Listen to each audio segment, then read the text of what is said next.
сәл ғана закрывает треугольник. Шпрыш. Да, пытается арбар выйти. Да. Споймал. Я думаю, здесь сейчас будет... Будет ли бросок?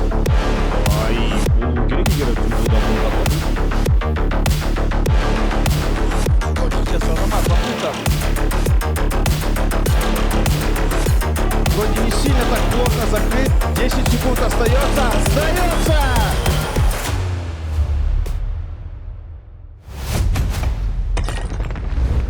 Қайырлы кеш ханымдар мен мырзалар, қадірменді спорт сүйер қауым, аңыздар туылатын алаңға қош келдіңіздер. Бұл Намат Рестлинг. Баршаларыңызға ассаламағалейкум! Приветствую вас, дорогие друзья, уважаемые зрители. Добро пожаловать на арену, где рождаются легенды. Мы приветствуем вас на 3-м выпуске Намат Рестлинг. Сегодняшний вечер обещает стать еще более взрывным и захватывающим. Сегодня каждый участник выходит сюда с одной целью – приблизиться к заветному призу Гран-при в 10 миллионов тенге. Шынында үшінші шығарылым бұл жаңа интрига. Мұнда әлсіздер және сенімсіздерге орын жоқ. Тек таза шеберлік, мінездің күші және жеңіс үшін барын салуға дайындық. Барлығының ұмтылғаны Қазақстандағы ең мықты күрес түрі және Намат Рестлинг ұсынған 10 миллион теңге.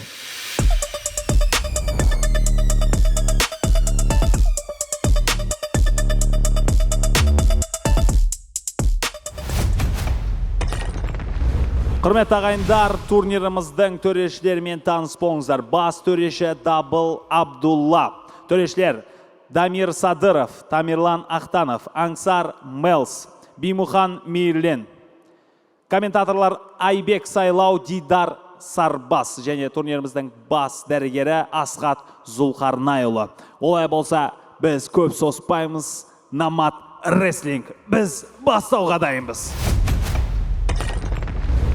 Итак, дорогие друзья, с удовольствием представляем вам первую схватку. В красном углу поприветствуйте Руслан Исраилов!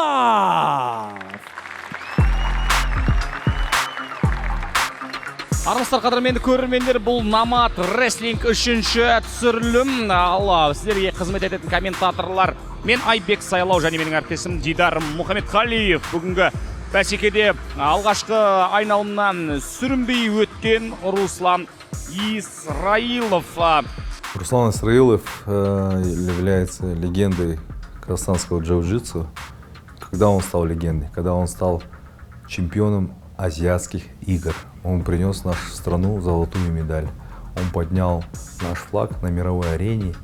И после этого большое уважение к нему как топовому джитсеру. Его соперник, синий угол арены. Добро пожаловать, Антон Дмитраков!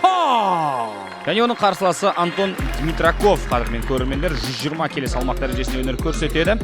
Әлібек Зекеновті жеңген болатын бұл спортшы алғашқы айналымда бойы 1.94, салмағы 120 келі, 30 жаста.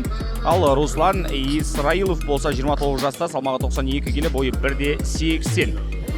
Азия чемпионы Руслан Исраилов және Антон Дмитраковқа қарсы алай өнер көрсетер екен, оны біз қазір көре жатармыз. Ал жалпы Дидар, сенің ойынша бұл алыптар шайқасында кімнің асығы алшасынан түседі және кім жеңіске бір табан жақын? Антон Дмитраков является тоже топовым джитсером и грэплером. Он победил на многих серьезных турнирах, как IBJF. Недавно он боролся на турнире по чемпионате мира AGP. То есть он показывает колоссальные результаты. Уважаемые друзья, настало время представить вам соперника в красный угол. Он легенда борьбы, чемпион азиатских игр и мира по версии UWW. Настоящий мастер джиу-джитсу, его черный пояс говорит о годах тяжелейших тренировок. С весом ровно в 92 килограмма он представляет собой идеальное сочетание силы и техники. Поприветствуйте, Руслан Исраилов! А вот его соперник, синий угол арены. Это борец завоевал титул чемпиона мира по джиу-джитсу IBJJF. И его черный пояс – это символ бесспорного мастерства с весом 130 килограмм ровно. Его имя наводит страх на любого соперника. Сегодня он готов продемонстрировать свои легендарные навыки. Поприветствуйте Антон Дмитраков!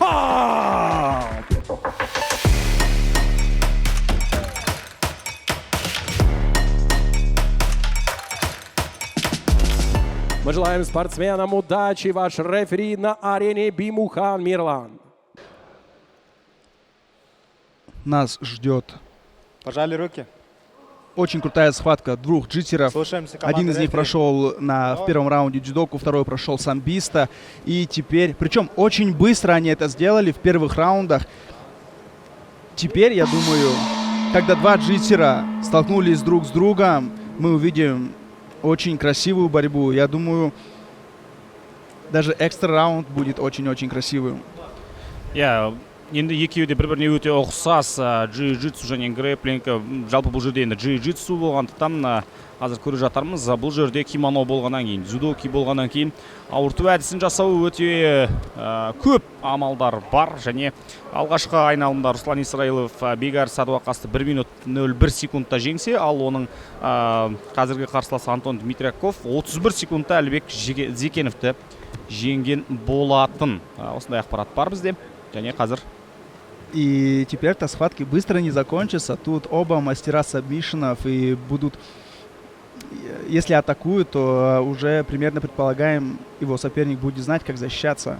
Вот в этом сейчас, наверное, можно сейчас сказать, что мы не на аматор-рестлинге. Мы сейчас на соревновании два чемпиона мира по джиу-джитсу. Мы как будто на финале чемпионата мира по джиу-джитсу, можно даже, да, сказать? Иә, әлбетте Азия чемпионы және джиу-джитсудан онда ескере кету керек. Және бұл жерде таза спорт тілімен айтатын болсақ, джитсерлер арасындағы финал деп айтуға болатын шығар. Да, пытается сейчас Руслан Исраилов вытянуть ногу. Делает прием. Ай-яй-яй-яй-яй-яй. И как это быстро было! Скрутил пятку Руслан Исраилов в первом раунде. Понадобилось ему всего 1,5 минуты для того, чтобы это сделать. Да, и видно было, не форсировал события, медленно, но верно забрал ногу. И видно, что сейчас Антону Дмитрию вообще, Дмитракову, извините, прям неприятно. Енді өкше қайыру әдісі, аяқ қайыру әдісі бұл өте бір қауіпті әдістердің бірі. Және сенімді түрде Руслан Уважаемые Исраилов друзья, жеңіске жетті. схватка была остановлена на 1 минуте 30 секунде первого раунда болевым приемом Heel Hook. Победу одержал Руслан Исраилов. Можно с уверенностью сказать, что Руслан Исраилов один из лидеров. Аплодисменты его фаворитов сопернику этого соревнования. Антон Дмитраков. Этот прием, который я ему сделал, обычно на тренировке я его никогда не делаю, потому что там, по определенным правилам его нельзя делать, поэтому, может, он поэтому не готов был к этому. Руслан, все сообщество джиу-джитсу ждали этой схватки. На сегодняшний день вы с Антоном являетесь два лучших борца, можно сказать, Казахстана. Оба обладатели черного пояса, оба титулованные. Но у всех был бы вопрос.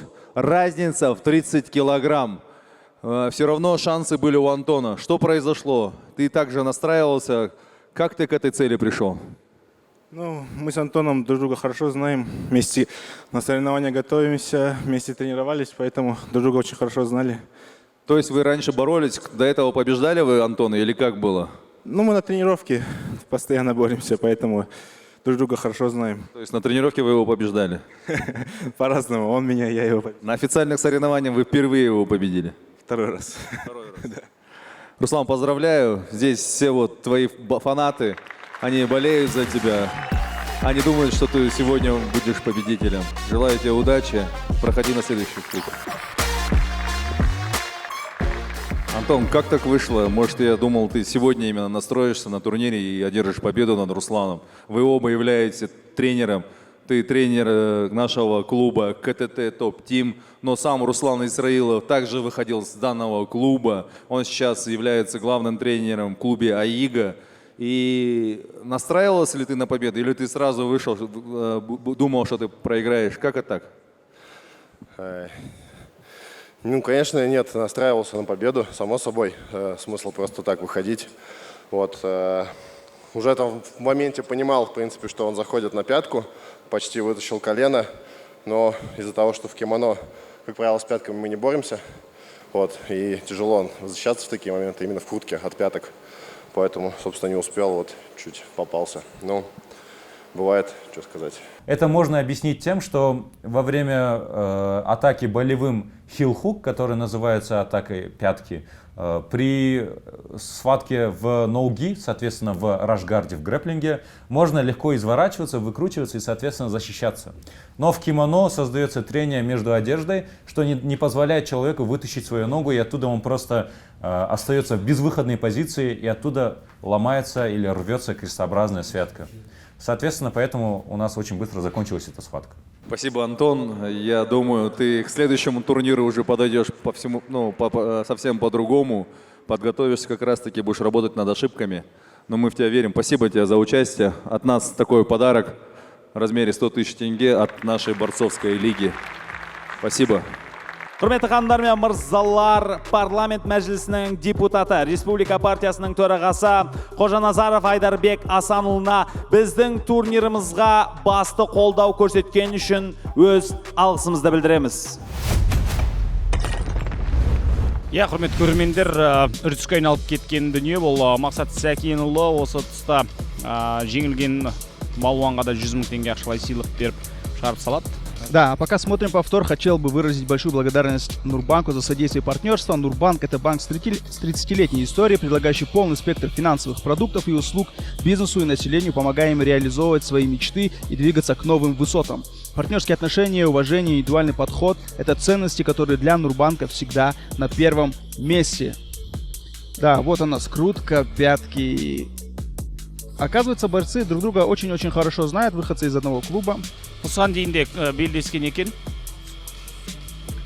Да, но, видимо, сегодня фортуна на стороне Руслана Исраилова. Надеюсь, она ему будет сопутствовать до конца этого турнира. Вижу его огромным фаворитом, если честно.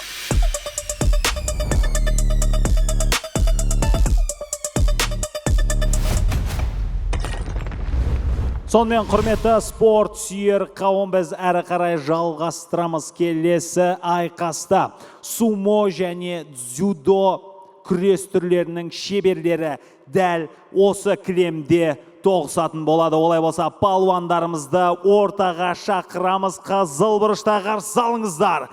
Қажымұрат Қуанбек!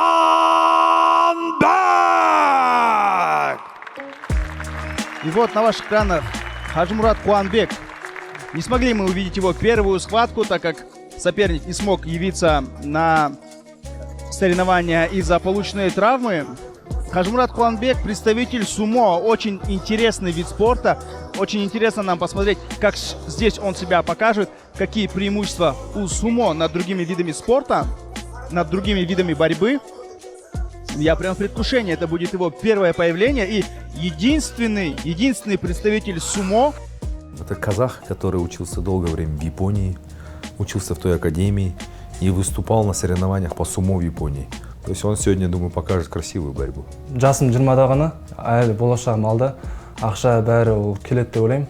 Ол осы тәжірибе барлық жетістіктер болашағыма арғы керек болады деп ойлаймын. Және оның қарсыласы кілемнің көк бұрышында қарсы алыңыздар. Әділ Оразбаев! Сумо дегенде міне осындай жігіттер көзге елестейді. Негізі керісінше болып кеткендей, қараңыздар, Әділ Оразбаев салмағы өте үлкен спортшы, 155 келі. Нағыз сумоның айқын мықтысы деп айтуға болатын шығар. Бірақ Әділ Оразбаев Қазақстанның бірнеше дүркін дзюдодан жеңімпазы. Қазақстан барысы биылғы жылы 4-ші орын алды. Әскер барысы атынан шығады жыл сайын. Следующий мой соперник это Хаджимурат, сумоист. Как мне про него рассказывали, очень волевой парень. бескомпромиссный. Надеюсь, буду строить эту встречу, но на легкую встречу, как сказать, надежды маловероятны. Мне кажется, он даст мне бой. Сонымен құрметті ағайындар, қос балуанмен таныс болыңыздар. Қызыл бұрышта Токионың 5 дүркін чемпионы және сумо күресінің шынайы алыбы 105 келі салмақтағы спортшы. Ол өзінің күрес жолын мектеп оқушысы ретінде Жапонияда чемпион болудан бастаған. Бүгінгі таңда сумо күресінің күш пен тактикасын талап ететін дәлелдеуге дайын. Қарсы алыңыздар, Қажымұрат Қуанбек! Және оның қарсыласы көк бұрышта Қазақстанның дзюдодан 4 дүркін чемпионы және Grand Slam турнирінің жүлдегері 155 келі салмақтағы бұл спортшы жекпе-жектің кез келген сәтінде жеңісті өз пайдасына шешіп кетуге қабілетті. Оның тәжірибесі мен шеберлігі жеңіске жетуді басты құрады. Қарсы алыңыздар, Әділ Оразбаев!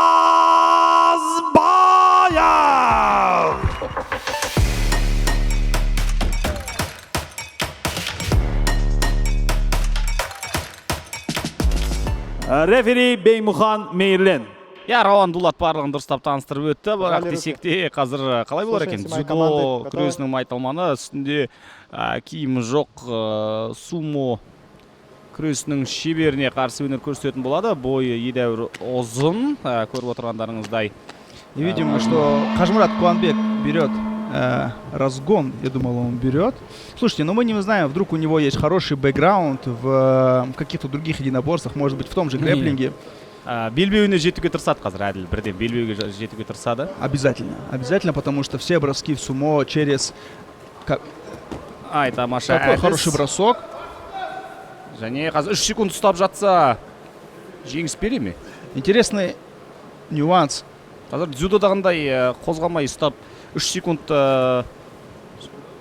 жатса, ну нет, қарсылас жеңіледі дегенде айтқан болатын.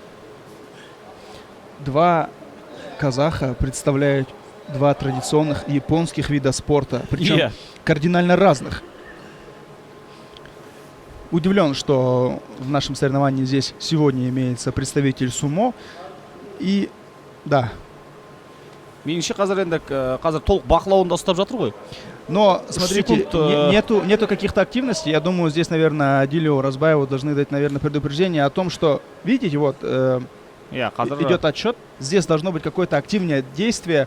Наверное, попытка сабмишена или что-то в этом роде, или попытка улучшить позицию. Ал енді қылқындырса қазір Әділ жібермейді. Өйткені осының алдында да қарсыласын дәл солай ұтқан болатын. Қанша шыдамдылығы бар екен көрейік. Соңына дейін жетуге жақын. Менің сезімім бойынша қазір. Я думаю, здесь не такое сильное давление. Здесь больше, наверное, тяжело дышать из-за того, что кимоно закрыло все лицо. Ну и ущемление шеи не прям так сильно, как будто сейчас. Ну, видим, какая хватка сейчас у Адиля Оразбаева. Прям. Да, не проходит у него болевой прием. Вот здесь бы хорошо пошла бы, да. Прием на американу. Но нет, решает. Қазір түсініп жатқан жоқ, қазір күліп қояды қазір, қарасаңыздар. Қажымұрат Қуанбек. Да, наверное, қалай шығарын білмей жатыр. Надо было, наверное, его изначально сразу выталкивать хотел сказать из октагона, но у нас это яма сегодня. Бұл жақтан шығару, Әділ Оразбаев 155 келі салмақты бұл алаңнан шығарудың өзі оңайшылыққа. Да, видимо, пояс немножко уже развязывается. Хорошо, что под поясом есть лосины. Интересно было посмотреть действительно большого сумоиста вот здесь. Керісінше, екеуінің жалпы киімін ауыстырып қойса, онда жарасып кетеді. Да. Қажымұрат Қуанбек қазір поменять немножко экипировку, и full mount заходит Адиль. Да, вот здесь теперь можно выйти на армбар. Попытаться выйти на армбар, потому что руку оставляет сейчас. Да, вот, все, на американу. енді болды. Осы жолы қылқындыруға болады. Вот, все, выходит на американу и... Тяжело будет сейчас в этой позиции вытащить руку. Қолы сынып кетпесе болғаны. Да, нужно здесь главное не переборщить с давлением на руку в целях предотвращения травмы сопернику. Да, ну тут очень сильное давление сейчас. шын мәнісінде Қажымұрат Қуанбекке де қошемет көрсетуіміз керек, себебі 3,5 минут уақыт бойы қиналса да. Да, минута 20 остается до конца первого раунда, и видно, что рука получается сейчас выйти из опасного положения Қажымұрат Қуанбеку.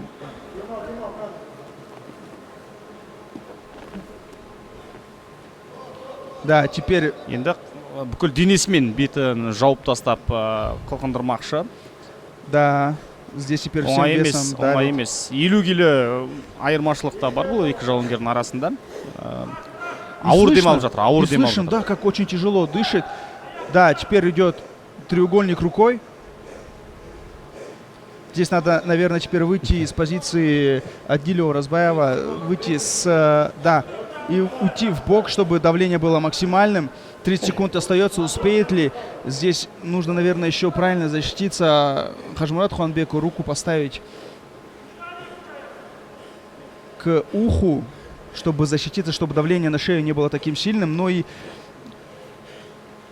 немножко как будто надо выйти в сайд, убрать, вытащить ногу свою и в бок сместиться, чтобы давление было максимально. Соңғы секундтар шыдауы керек қазір. 6 секунд Әділ Оразбаев және бір демалып алған. Немножко раньше решил закончить Адиль Оразбаев. Первый раунд буквально на несколько секунд. Ал біз қазір бірінші рет дәл осы сумо киімінің қалай байланатынын куә боламыз. Да, на самом деле сумо — это очень уважаемый вид спорта в Японии, очень почитаемый вид спорта. Там очень тяжело пробиться по иерархии и стать крутым сумоистом. На самом деле очень тяжело, но если ты добрался до самой верхней стадии сумо, ты получаешь много денег, много похвалы, ты становишься суперзвездой. Но и так как это самый популярный вид спорта, многие дети туда идут с раннего возраста, и не все, к сожалению, добираются до самой вершины. Құрметті ханымдар мен мырзалар, естеріңізге сала кетейік. Жол құрылыс техникасы саласындағы сенімді серіктесіміз Байқоңыр Machinery Company. 2003 жылы негізі қаланған бұл компания Қазақстандағы көшбасшы болып табылады және әлемдегі арнайы техниканы сатуда үздік 5 дилердің қатарына кіреді. Ел бойынша орналасқан 15 филиалдан тұратын желі клиенттерге жылдам әрі тиімді шешімдер ұсынуға мүмкіндік береді. Ассортиментте құрылыс пен тау-кен өндірісінде қолданылатын сенімді қытайлық арнайы техника бар. Компания толық сервис және кепілден кейінгі қызмет көрсетуді қамтамасыз етеді. Байқоңыр Machinery Company сіздің жетістігіңіздің сенімді серіктесі. 22 жасар қазақ жігіті Ерсін Балдағұлы сумо күресінен жастар арасында Жапония чемпионы атанған. Жалпы Арман Шураев мырзаның өзі айтқандай, жалпы сумо мен қазақ күресі балуандарының ірілігі ұқсайды деген болатын. Ал қазір енді Әділ Оразбаевтың ұстайтын жер қалған жоқ. Себебі киімі де қазір ражгар бола бастады. Ал және дзюдокидің қаттылығы соншалық қазір денесінің барлығını қызартып тастаған, сырып тастаған. Да, я думаю, тут еще из-за давления, которое он наказывал сверху, ну и для удобства, для своего удобства Қажымұрат Қуанбек снял пояс традиционный, который надевают сумоисты, потому что он развязывается. Әділ қолдан ұстап та жасай береді бұл әдісті. Тағы да сол ұқсап жатыр әдіс. Әбден шаршатып жатыр ма қарсыласын? Да, у нас повторение начала первого раунда. Сейчас, я думаю, рефери призовет к активности. Переворачиваться. Ну, здесь уже снова можно пробовать американу. Снова. Бұл жолы берілетін шығар, өйткені бұл жолы ондай қатты сил меньше осталось. Да. Қолында күш қалмады.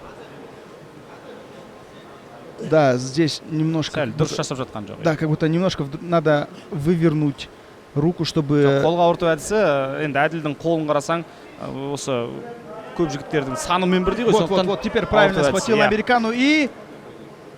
Соңына жеткізе алар ма? Да, подсказывает, что нужно выровнять руку. Здесь может быть на излом, как и... Ай-яй-яй, как опасно. На излом локтя и на излом плеча может идти. Жоқ, мықты екен. Қажымұрат Қуанбек мықты жігіт екен, шын мәнісінде. Басқа біреу болғанда ендігі беріліп қояр еді. Да. Видимо, что сумоисты тоже сделаны из очень прочных материалов. Да, я думаю, здесь у Адиля Уразбаева огромное преимущество, которое, к сожалению, он почему-то не может приумножить. И как бы такая патовая ситуация, не может приумножить свою позицию Адиль Уразбаев, и Кажмурат Куанбеков не может выбраться из-под своего соперника.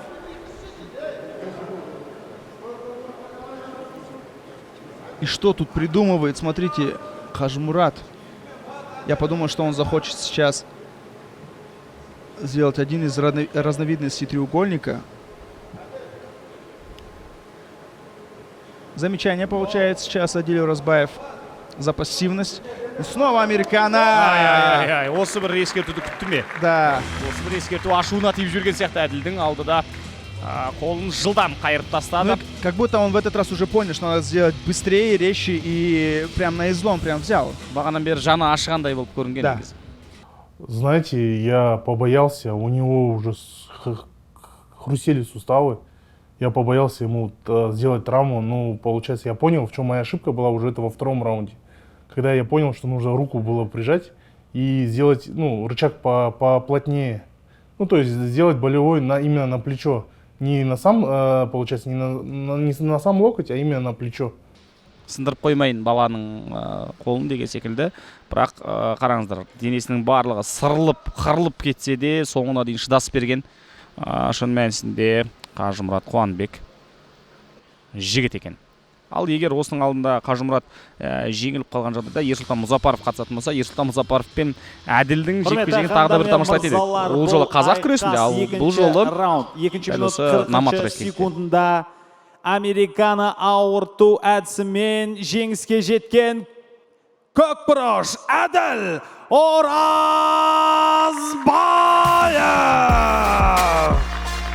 Поздравляем Адиля Уразбаева с тем, что он прошел следующий круг. Адиль, ты являешься 5-кратным чемпионом Казахстана по дзюдо, действующим. Только недавно, 2 недели назад, ты стал 5-кратным. И только что в первой схватке ты победил первого казаха, который стал чемпионом мира по самбо свыше 100 килограмм. Досрочно. Сейчас мы видим тоже досрочно. Но ты вышел против титулованного сумоиста, который является тоже 3-кратным чемпионом Японии.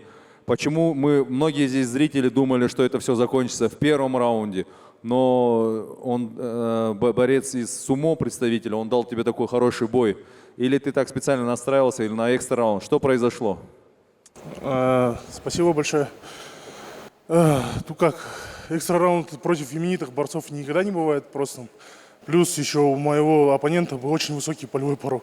Я ему 2 раза кимуру делал, и, блин, вроде бы, когда надо за вас, я слышу, у него сустав хрустит, он лежит подо мной и думает, когда что-то происходит. Большое спасибо, брат, это была отличная битва. Да, спасибо тебе, Адиль, за то, что ты принял участие. Сильнее тебя пока в Казахстане дзюдоиста нет. У тебя сейчас, знаешь, следующая встреча будет с титулованным представителем джиу-джитсу. Он тебя, если твой только что представитель сумо был на 40 килограмм легче тебя, а джитсер меньше тебя на 55 килограмм. Что ты собираешься делать? Бороться. Не знаю, мне кажется, это его стихия. Ну, я все равно дам ему бой. Да, мы вот теперь увидели, что дзюдоисты могут и душить, и болевые делать. Желаю тебе удачи в следующей схватке. Давай, готовься. И получается, единственный прием, который я мог произвести, это вот американо. Американо. Типа мне двойной американо без молока. Қажымұрат бауырым, өте әдемі күрес көрсеттің. Осы жерде отырған адамдар, төрешілер де айтып жатыр, 1 минутке дейін жетпей шығар ма деп, бірінші раундта өтеді. қаншама ғана қарсыласын саған болевой жасады, тартып жатыр, бәрі қытырлап жатыр. Біз ана жерде отырып естіп жатырмыз. Сен өте мықты екенсің, батыр екенсің. Қалай болды? Жалпы жарыс туралы келесі сумоның намысын қорғайсың ба келесі Nomad Wrestling'де? Бәріне ассалаумағалейкум. Өзім ойым осы жерде жеңілгенмен, бірақ өзім жеңдім. Себебі мүлдем басқа спорт, басқа дисциплина. Қолымнан келген бәрін жасадым. Аяғына дейін бермеуге тырыстым. Бірақ денсаулық бәрі де маңызды деп. Келесі жолы, міндетті түрде дайындалып, дайынмын қазірде. Дайындалып, шығуға бәріне. Қажымұратқа бәрімізге рахмет дейік. Осы шыққаның өзі, осы батырлық. Саған көп рахмет. Сәттілік тілеймін. Шынырық берілгім келмеді. Осы жарысқа тек жай ғана қатысып кету емес, тек жеңіске ғана, жеңіс үшін келдім. Вот они, лучшие моменты этой схватки. 3 попытки американо было со стороны Айдоса. Әділ Оразбаевтың тарапынан 3 мәрте Әділ Оразбаев, извиняюсь. Қолын қайыру әдісі болды американо, және қылқындыру әдісі болды, бірақ берілген жоқ. Ең соңында денсаулық барлығынан маңызды деген оймен әділді жеңе алмайтынды түсінгеннен кейін барып берілдім дейді. Шын мәнісінде жақсы жекпе-жек көрсетті деп ойлаймыз. Келесі жекпе-жектер одан да қызықтырақ өтеді. Құрметті көрермендер, ал қараңыздар, шын мәнісінде әр түрлі әдістерге толы, мың түрлі, мың құбылмалы бүгінгі Nomad Wrestling'тің күресі өте керемет өрбіп жатыр. Да, и хотел бы напомнить про наших спонсоров. Шафран — это идеальное место для того, чтобы провести время в кругу друзей, отметить важные события или просто насладиться вкусной едой и отличным обслуживанием.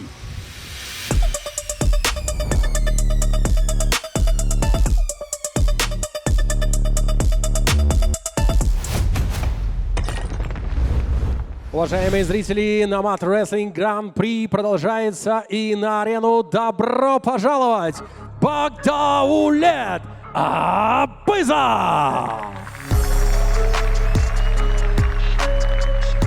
Что, представитель самбо Багдауляд Абызов в первом кругу победил Серика Кайнарова, мастера спорта по рукопашному бою. Сам Багдауляд — мастер спорта по самбо, по дзюдо, по казахша күрес и мастер спорта международного класса по грэпплингу WWW. С города Шымкент, ему 36 лет, рост составляет 188 сантиметров. Руслан Абдразақпен екеуміз құрдаспыз. Кішкентай кезден бірге күресіп келе жатқан балуан, қазақ күресінен. Ол үлкен салмақты күресетін. Мен төмен салмақта 100 килода күрескем. Бірінші рет кездесейін деп тұрмын, жалпы бірге тренировканы істеп. Встречайте на арене его соперник Руслан Абдразақов! Руслан Абдразақов, Алматы облысы Балқаш ауданының спортшысы. Құрметті көрермендер, жасы 36-да, бойы 1-де 96, 125 келі салмақ дәрежесінде өнер көрсетеді. Халықаралық дәрежедегі спорт шебері, қазақ күресінен әлем чемпионы, әлем кубогының иегері, Қанжықпан Мұхайтпасовтың турнирінде жеңіске жеткен, Қазақстан барысында 2-ші және 3-ші орын алған.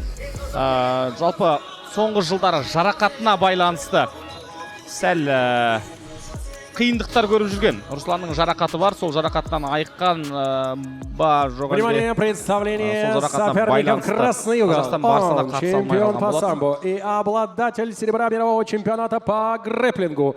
Весом 105 килограмм ровно он олицетворяет собой непробиваемую стойкость и готовность к любым испытаниям на ковре. Встречайте, Багдауляд Абызов! Внимание, синий угол ковра, его соперник.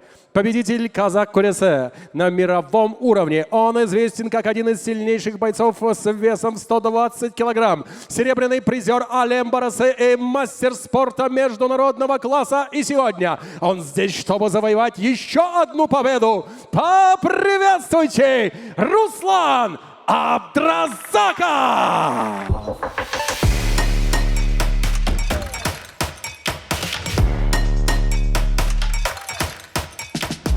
Мы желаем борцам удачи. Ваш рефери на арене Тамерлан Ахтанов.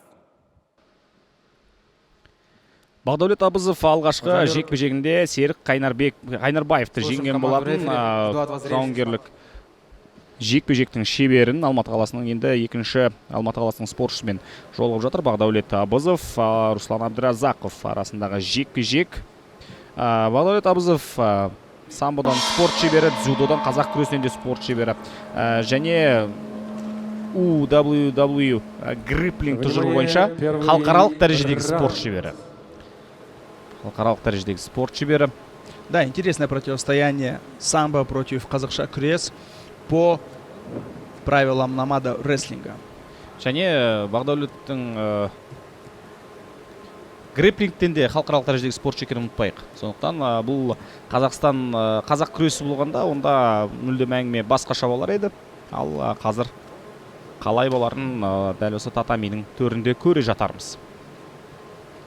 Обоюдно сейчас схватили друг друга борцы.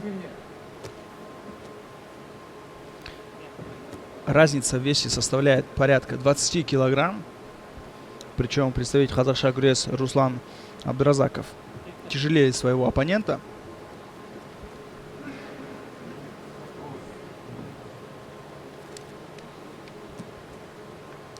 Әзірге тыныштық. Дәл бір күрестің айқын үлгісін көрсетіп жатыр. Тікесінен тік тұрып байқастың. Осыған дейміз грэплингтен көрдік. Қазір енді лақтыру әдістерін көруіміз мүмкін. Себебі екі спортшыда умеют бросать. Русланның белі мықты. Белімен әдіс жасайтын өзінің оңтайлы әдістерінің бірі бычок деп аталады. Сол әдісті жақсы жасайды. Ал осыда қылқындыру әдісі өтеме. Алғашқы жалпы айтқанда партердегі әдіс осы әдіс шығар. Да, сейчас Руслан Абдразаков находится сверху и, как мне кажется, придумывает, что ему дальше делать соперником.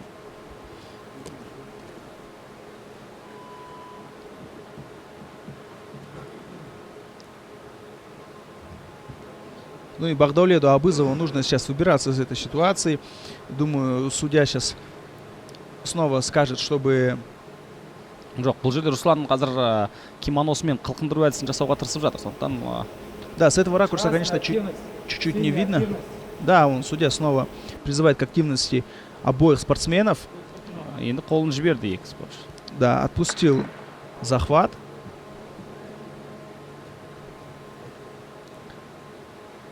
Екі балуанға да қазір 20 секундтық әдіс жасауға уақыт берілді.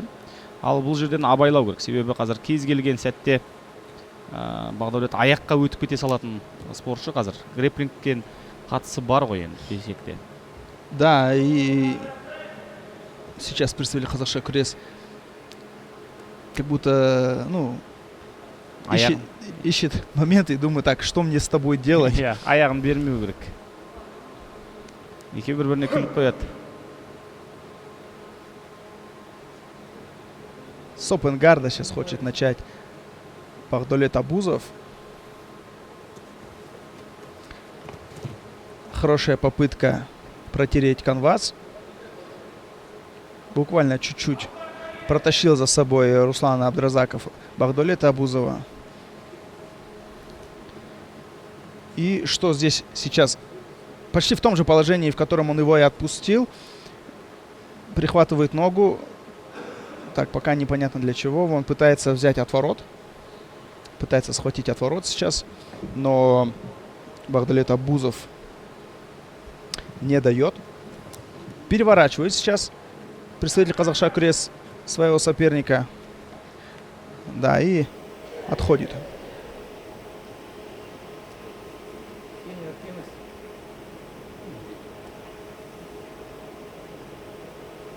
Да, повисла немного такая пауза сейчас в борьбе. О, какой красивый кувырок нам продемонстрировал Руслан.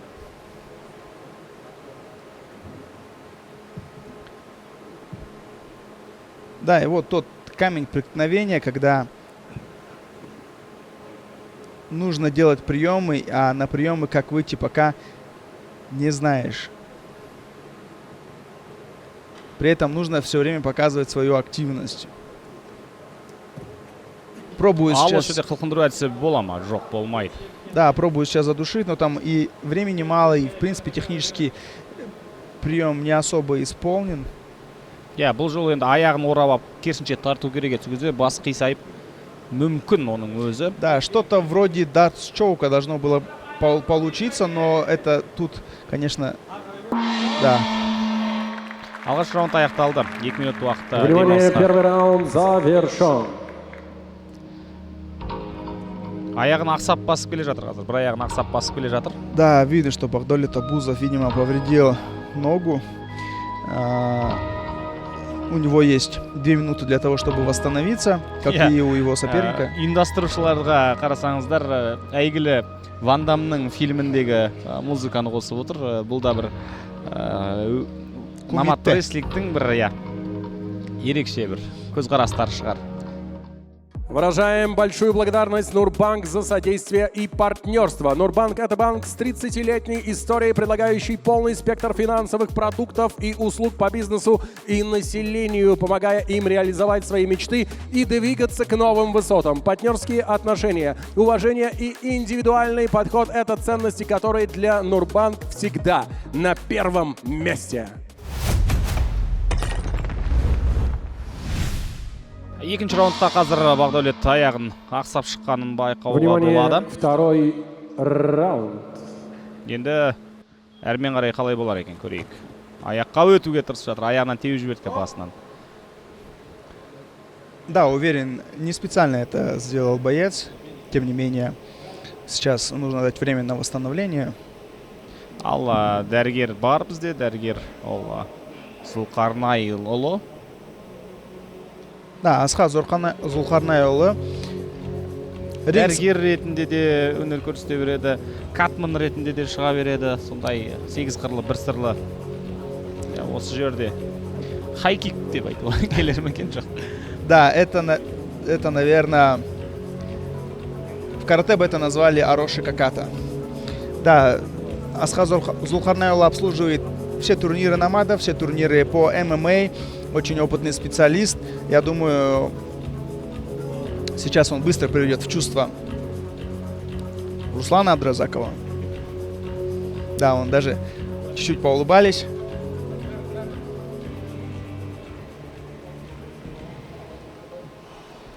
Қазақ күресінің негізі нағыз аңыз адамдарының бірі.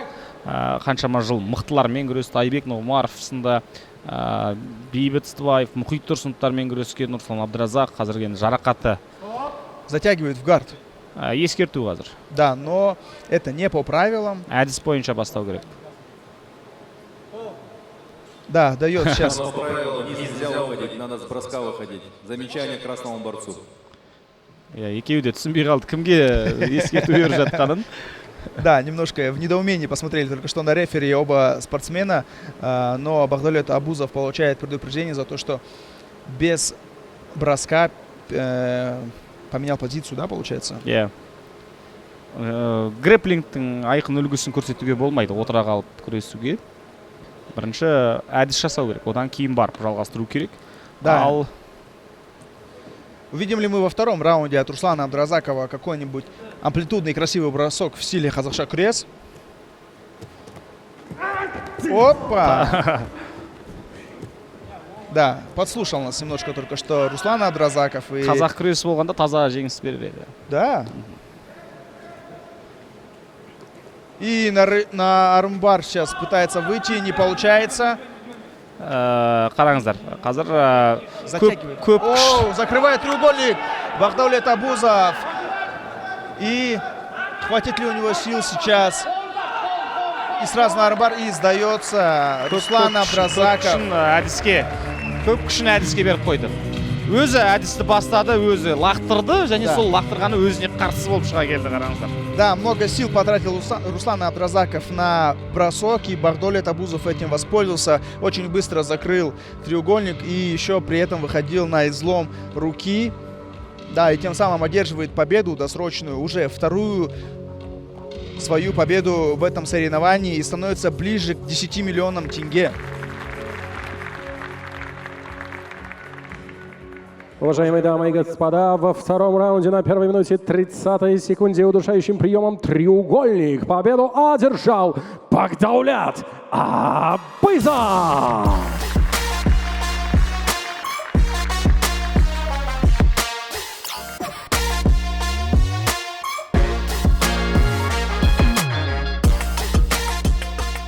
Бағдаулет, жеңісің құтты болсын. Өзің білесің, Руслан Абдразақ біздің елімізде ең атақты палуан, Қазақстан барысының күміс жүлдегері, қола жүлдегері, әлем чемпионы қазақ күресінен. Салмағы 120 килограмм, бойы 2 метр. Біз жаңа күрескенін өзің көрдің. Мен ойладым, экстра раундқа барады деп, сені сол экстра раундқа жетем деп ойлаған. Қалай жоспар бойынша сондай болды ма? Қалай жеңіске жетті, соны айтып берші маған. Ассалаумағалейкум. Руслан бауырымызбен осы уақытқа дейін бірге де күрескенбіз. Экстра үшінші раундқа барсам точно ұтылатынын білдім. Екінші раундта кішкене шаршап қалдым ма, бросок істеп тоқтап босап қалып, сол моментті пайдаланып. Рахмет, керемет күрес көрсеттің. Саған сәттілік тілеймін кездесуге. Қазақша күресте мен де күрескем, о жерде после броска олар сразу босайтты. Мен сол нәрсені күтіп тұрдым өзімді. Корпусына бардым, өзінің коронный әдісіне істеді, босаған жерін ұстап алдым моментті. Руслан бауырым, өзің білесің, Бағдаулет бұрыннан күрес жүргенсіздер. Қазақ күресінен ол күрескен, самбо күресінен күрескен, енді қазір грэплингке бастап жүр. Кеше грэплингке барып, біз әрқашанда айтамыз, мына Бағдаулет Абызов кеше чемпион болған UFC-дан, грэплингтің чемпионы.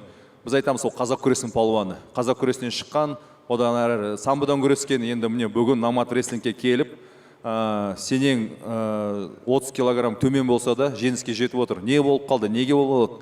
Үшінші раундқа жетем деп ойладың ба? Ассалаумағалейкум, құрметті қазақ елі. Әрине, Бағдаулет бауырымыз өте тәжірибелі палуан. Осыған дейін де біз бір салмақта күрескен болатынбыз. Осыдан 7-8 жыл бұрын. Бірақ қазір бауырымыз грэплингпен жілегін шағып, майын ішкеніне көрініп тұр.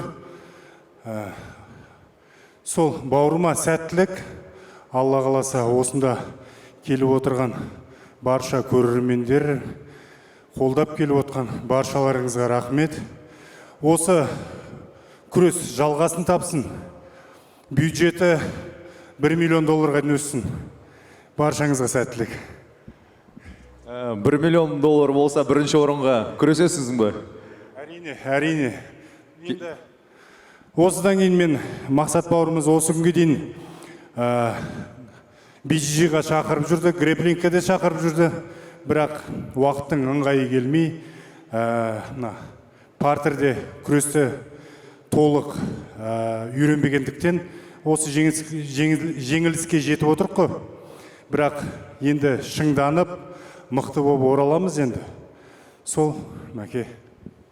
Руслан, мен сендімнің осы біздің КТТ деген клубқа келсең, 3 ай ғана дайындалсаң, осы Намат реслинг чемпионы боласың деп сенімдімін. Өте мықтысың. Рахмет саған. Осы Намат лиганың атымыздан осындай саған сыйлық.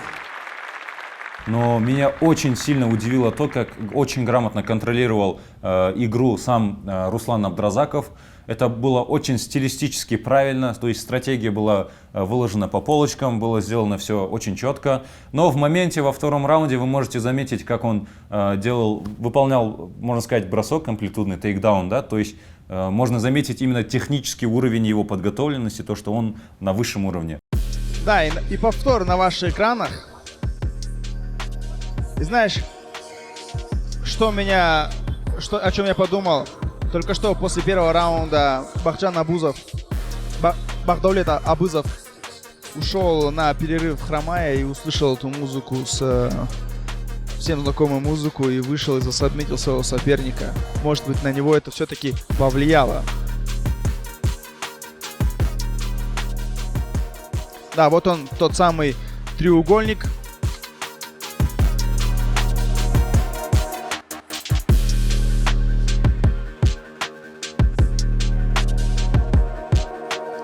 Да, закрыл треугольник и начал выламывать руку. Вот здесь. Тем самым одержал победу. Ал лақтырудың қажеті жоқ еді бұл жерде, себебі Но зато показал нам всю красоту қазақша гресс. Иә. Вот здесь прям не хотел отпускать своего соперника. Бахдаулет. Да, плотно закрыл здесь треугольник. Біздің турнирімізге қолдау көрсеткен ұлттық спорттың дамуына үлес қосып келе жатқан Республика партиясының төрағасы Қожаназаров Айдарбек Асанұлына алғыс білдіреміз. Және Байқоңыр жол құрылыс техника саласындағы сенімді серіктесіміз Байқоңыр Machinery Company компаниясын таныстыруға рұқсат етіңіздер. Ассортиментте құрылыс пен тау-кен өндірісінде қолданылатын сенімді қытайлық арнайы техника бар. Компания толық сервис және кепілден кейінгі қызмет көрсетуді қамтамасыз етеді.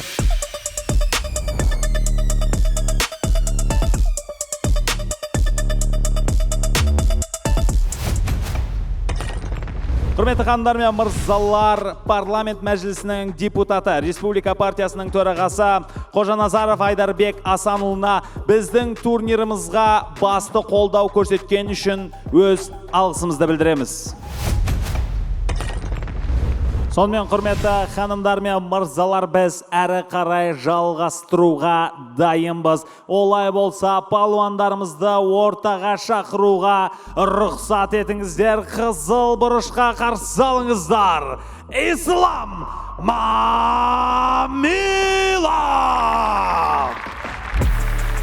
Ну и вот он, победитель в первом кругу. Ислам Мамилов. Представитель бразильского джиу-джитсу, мастер спорта международного класса, чемпион мира, чемпион Европы, чемпион Азии. Начинал свой путь в городе Астана и, как нам стало известно, из первого круга сейчас в России тренирует, насколько понял, сборную Чечни по борьбе. В первом кругу выиграл Тимура Жарасова, представителя Казахша Гресс. Буду делать то же самое. Буду делать, выходить то же самое. Буду стараться удосрочить. Буду стараться, так скажем, брать доминацию схватки, брать схватку в свои руки, так скажем. Және оның қарсыласы кілемнің көк бұрышында қарсы алыңыздар. Санжар Жапаров! Және Санжар Жапаров. 25 жасар спортшы, бойы 1.88, салмағы 135 келі. Алматы қаласы дзюдо, яғни спорт шебері дзюдодан. Азия ойындарының жасөспірімдер арасындағы турнирінің жүлдегері Мұқатаев Абылай қасында.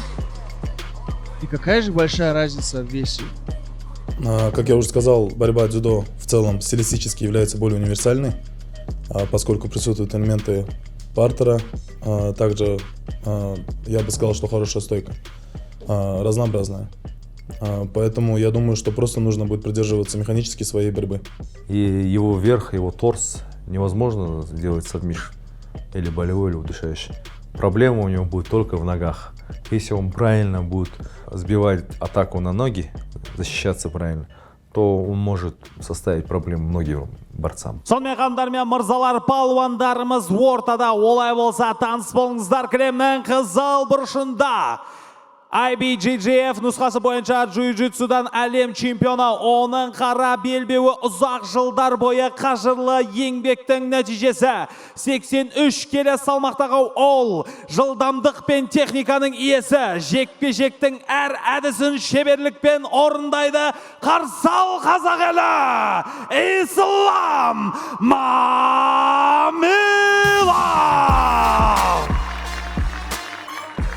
Және оның қарсыласы көк бұрышта Қазақстанның чемпионы және дзюдодан жастар арасында әлем чемпионатының қола жүлдегері. 135 келі салмақтағы спортшының әрбір қозғалысы сенімділік пен күшке толы. Қарсы алыңыздар, Санжар Жапаров!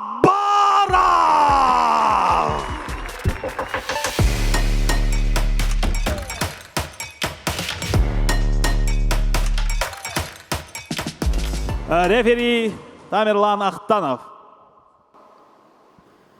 Пожали руки. Слушаем команду рефери. Жду от вас хорошей схватки. Порядка 50 килограмм. Разница между борцами. Очень внушительная разница. Сонымен бірінші раунд. Осының алдында Тимур Жарасовты жеңген болатын. Ислам Мамилов өте тартысты бәсекеде аяғын қайырып тастаған болатын. Ал осы жолы өзіне ыңғайлы позицияға да келіп жетті. Ал 50 келі айырмашылық қазір өзінің... Сильно ли это повлияет? Сейчас мы увидим это. Да, и Ислам Мамилов сейчас так очень быстро прыгнул в гард. И здесь как будто, я даже не знаю, по правилам, он сделал это легитимно или нет. Я не совсем понял. Оған да мән беру керек, себебі бірден отыра кетіп күресуге болмайды. Бірінші әдіс бастап барып күресу керек. Бірақ күрестің қызғына қарап, оған мән беруді ұмытып кеткен секілді. Да, возможно. Да, сейчас ищет варианты Ислам Мамилов, чтобы сделать атаку или попытку сабмишена. Ну и Санджар Жаборов, очень титулованный дзюдока, чемпион Республики Казахстан и призер азиатских игр, призер чемпионата мира среди молодежи. Одним словом, мастер своего дела. Енді Мамилов та өте мықты ғой. Мамилов джиу-джитсудан халықаралық дәрежедегі спорт шебері және қара белбеу иегері, әлем чемпионы, Европа чемпионы, Азия чемпионы. Да, а ты знал, что здесь разрешены слэмы? Болады, я. Здесь разрешены слэмы, я думал, что сейчас Санджар Жаборов сейчас как вот кнет Ислама Мамилова, но этого не произошло. Это был бы очень-очень опасный момент. И вот тут, я не знаю, как бы оценивалось бы нокаут или что? Кілемнің сыртына лақтырып жіберсе. Ну, главное, чтобы не в нашу сторону. Иә, біз жаққа қарай лақтырмаса болғаны, иә. А так хоть что, пусть делают, конечно. Грек-рим күресінің майталмандары өткен шығарылымда білесің ғой, қалай әдемі өнер көрсетті. Да. Өткен айналымда грек-римдіктерге тең келетіндер жоқ болды шын мәнісінде. Екі спортшы, екеуі де өтті. Да, был еще третий, конечно, но он не прошел. Двое представителей греко-римской борьбы одержали верх именно в экстра-раунде. И да, помним мы, что Ислам Мамилов в первой схватке завершил свой поединок во втором раунде, обосновывая это тем, что хотел немножко продышаться. И вот вторая схватка, уже 3 минуты прошло. Ал бізде ұпайдар санала бастады. Санжар Жаборовқа қарасаңыз есепті ашқан сияқты. Я думаю, это из-за слэма. Олай болмайды. Ұпай жоқ төрешілердің. Яғни алып тастады. Все. Ұпай жоқ, естеріңізге сала кетейік. Ұпай жоқ. Тек қана анық айқын басымдылықпен қарсыластың мойындауымен ғана жеңу керек. Да, и также по замечаниям можно одержать победу, если у твоего соперника 4 замечания к ряду. Сейчас у обоих соперников по 1 замечанию за активность. Смотрим, что придумывает Ислам Мамилов со спины. Ищет разные варианты. Видели, что он и хотел что-то сделать отворотом. Минута 20 остается до конца первого раунда. Және Мамиловтың қапталына қазір секундант ретінде келіп жеткен спортшы бар, ол Антон Дмитраков. Яғни екеуі де бір сокомандники. Сокомандниками являются. Бір командадан. Да, ровно минута остается до конца первого раунда, и ищут варианты для сабмишена сейчас оба борца. Пытается сейчас Ислам Мамилов отворотом сделать прием на руку. И захватывает ногу сейчас. И стучит Санджар Жаборов. Очень быстро Ислам Мамилов сделал транзишн на ногу. Да. Быстро он перевернул игру в свою сторону, быстро схватил ногу и Да, очень больно, видимо, было, потому что звуки от ударов, от тапа я услышал аж здесь. В целом, я, по правде говоря, думал засушить схватку, встречу довести до экстра раунда и в стойке уже попробовать вопрос решить.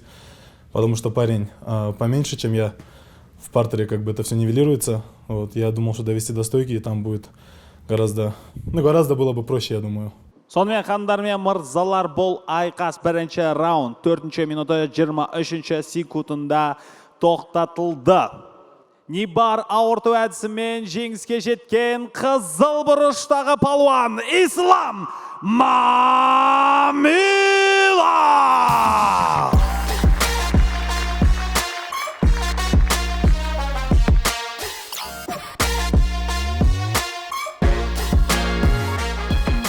Ислам, поздравляю с досрочной победой. Действительно, ты сражался с сильнейшим дзюдоистом, который намного выше тебя. И как по плану все у тебя было или нет? Были какие-то риски? Расскажи о сопернике и в целом. Ну, хотел бы поблагодарить своего соперника. Честь разделить ковер с таким титулованным дзюдоистом.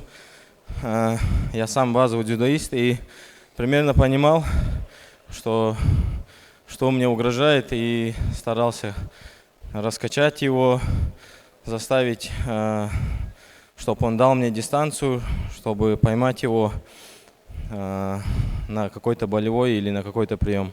В принципе, то, что я планировал, я сделал. У тебя сейчас серьезный соперник впереди, Багдолет Абызов, он является лидером именно в самбо. Каким образом ты планируешь с ним бороться? Интересно будет побороться с ним. Буду выходить, делать свое. Я люблю навязывать свою борьбу, поэтому я навяжу ему свою борьбу, постараюсь выиграть.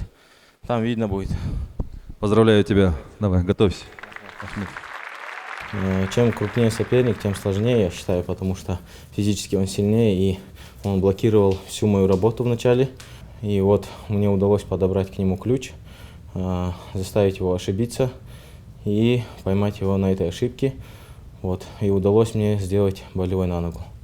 Санжар, спасибо тебе в первую очередь, что ты принял участие на данном турнире.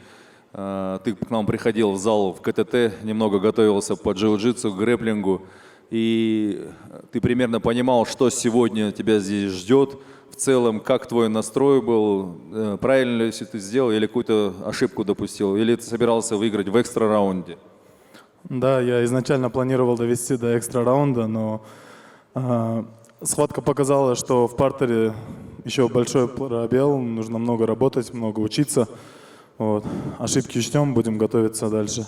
Спасибо большое. Но ты же понимаешь, что даже в тебе в дзюдо очень сильно пригодятся элементы партера и так далее. Что ты в дальнейшем планируешь? Где выступать? Будешь ли ты бороться повторно на Номад в рестлинге? Обязательно, с радостью буду готовиться. Я понимаю, что это имеет большие плюсы в целом. Мой избранный вид спорта дзюдо.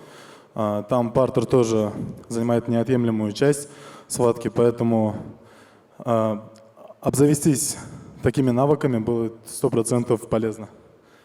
Спасибо тебе. Ждем на следующем турнире. Большой пробел у меня касаемо ног, потому что в дзюдо нет болевых на ноге.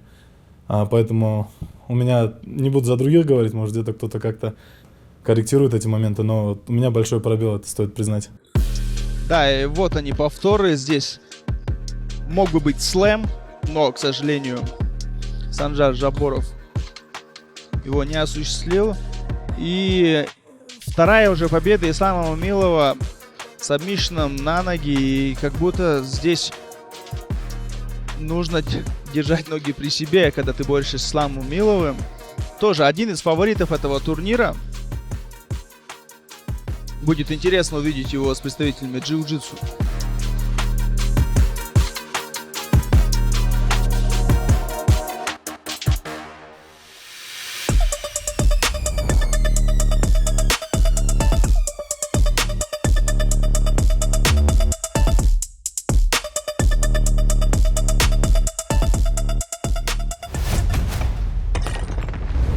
Дорогие друзья, с каждым выпуском мы приближаемся к финалу. Борьба становится все жестче, ставки выше, а интрига накаляется. Спасибо вам, дорогие зрители, за вашу поддержку.